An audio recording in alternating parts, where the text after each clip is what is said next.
আসলে আমরা দেখব যে নির্বাচন যত ঘনিয়ে আসবে অনেক কিছু কিন্তু ঘটবে, অনভিপ্রেত ঘটনা হয়তো ঘটবে।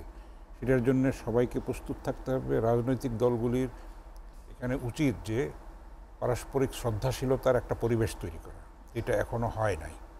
এটা জাতীয় ঐক্যমত্য কমিশনও কিন্তু এখনো চেষ্টা করে সব ক্ষেত্রে সফলতা অর্জন করতে পারে নাই।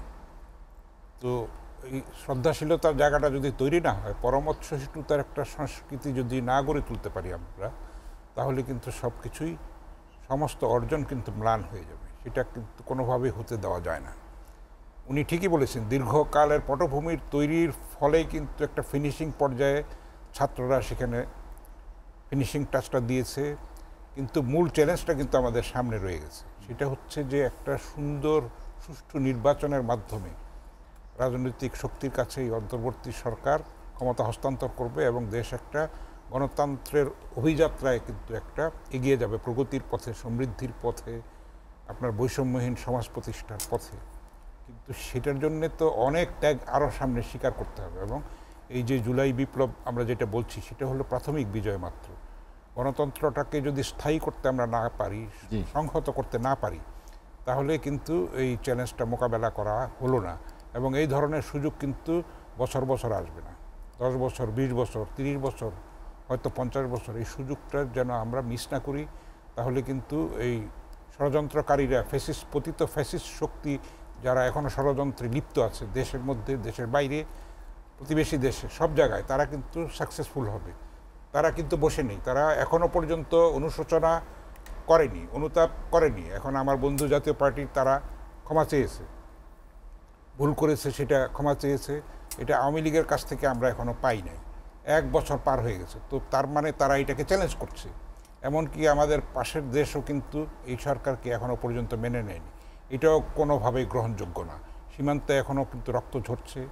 তারপরে আপনি দেখেন গতকালও পাটপণ্য যেন যেতে না পারে বাংলাদেশের, সেটার বাধা দিয়েছে, নানান সমস্যা তৈরি করছে।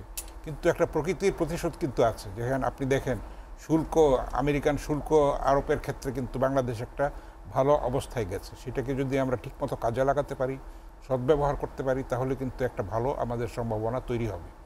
তো প্রকৃতিও কিন্তু একটা রাস্তা বন্ধ হলে আরেকটা রাস্তা খুলে দেয়। সাধারণ মানুষ, 18 কোটি মানুষ, সবাই তো গণতন্ত্র চায়, তারা ভোটাধিকার প্রয়োগ করতে চায়, তারা তাদের মর্যাদাটা ফিরে চায়। তাদের যে উপেক্ষা করা হয়েছে 3টা প্রশাসনমূলক নির্বাচনে, আমিডামি নির্বাচন, বিনা প্রতিদ্বন্দ্বিতার নির্বাচন, রাতের নির্বাচন, তাদেরকে তো কঠিন অবস্থার মধ্যে পড়তে হবে, তাদেরকে বিচারের আওতায় আনতে হবে, অবশ্যই আনতে হবে। তবে বিচারটা কিন্তু রাতারাতিও হবে না, 1 মাস 2 মাসে এটা সম্ভব না। বিচার প্রক্রিয়া শুরু হয়েছে। এটা স্বচ্ছতা, এটা নিরপেক্ষতা, এটার আন্তর্জাতিক মান বজায় রাখার জন্য একটুখানি সময় প্রয়োজন, সেটা চলছে। সংস্কারের প্রক্রিয়াও চলছে। সংস্কার নিয়েও আমরা অনেক কথা শুনেছি, সংস্কার পিয়ার নিয়েও আমরা কথা শুনেছি, নানান ধরনের দাবিতে জামাত ইসলামী অনড়, তারা কথাবার্তা অনেক শুনবেন। তো এগুলি আরো নতুন নতুন তত্ত্ব হাজির করা হবে, আরো বাধা তৈরি করা হবে। কিন্তু আমার মনে হয় শেষ পর্যন্ত অবশ্যই নির্বাচন হবে, হতে হবে।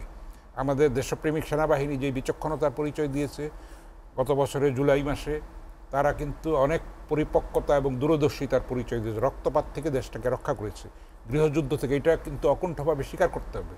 তো তাদের দায়িত্বটা আছে এটা সুষ্ঠু নির্বাচনটা করিয়ে দেওয়ার। তারা উইথ ম্যাজিস্ট্রেসি পাওয়ার এখন তারা আছে। আমরা আশা করব যে একটা সুন্দর নির্বাচন হবে এবং ছোটোখাটো ষড়যন্ত্র, বিভেদ, অনৈক্য থাকবে, তার মধ্যেও আমরা একটা বৃহত্তর লক্ষ্যে একটা মতকে আমরা পৌঁছতে পারবো শেষ পর্যন্ত।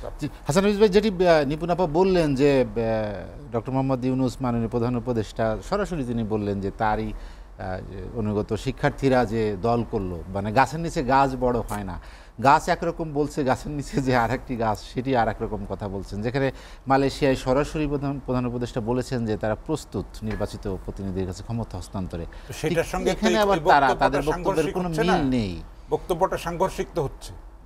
তো এখন উনি ঠিকই বলেছেন যে এটা কালক্ষেপণ করেছেন প্রধান উপদেষ্টা, এবং ওনার উপদেষ্টা পরিষদের মধ্যে যারা আছেন তাদের সততা এবং দেশপ্রেম নিয়ে কোনো প্রশ্ন তোলা ঠিক হবে না। কিন্তু তাদের বিচক্ষণতার অভাব আছে, দূরদর্শিতার অভাব আছে, দৃঢ়তার অভাব আছে। আপনি যদি এনবিআর ইস্যু যদি কঠোরভাবে হ্যান্ডেল করতে পারেন, আপনি আইন শৃঙ্খলা পরিস্থিতি করতে পারছেন না কেন? আপনাদের বাধাটা কোথায়? আপনাদের ইউ আর কাউন্টিং ডেজ। এখন তো মানে দিনক্ষণ গোনার সময় হয়ে গেছে, তাই না? ফেব্রুয়ারি কতদিন বাকি আছে। তো এগুলি আপনারা দৃঢ়তার সঙ্গে করছেন না কেন? আপনি দেখেন যে গাজীপুরে যে ঘটনাগুলি ঘটছে, সেখানকার পুলিশ কমিশনার কি বলেছেন যে আগে একটা পুলিশের যেই কাজ করতে পারতো, মনোবল যেরকম ছিল, এখন 3টা পুলিশের সেটা লাগে। তো তারা এটা স্বীকার করেছে, পুলিশ কিন্তু এখনও ঘুরে দাঁড়াতে পারেনি। সেখানে তো সরকারেরই মূল দায়িত্বটা, রাজনৈতিক দলগুলির তো এখানে কোনো ভূমিকা নেই। তারা সেটা করতে পারছে না কেন? তাদের মধ্যে দৃঢ়তার অভাব আছে, অঙ্গীকারের অভাব আছে, সদিচ্ছার অভাব আছে।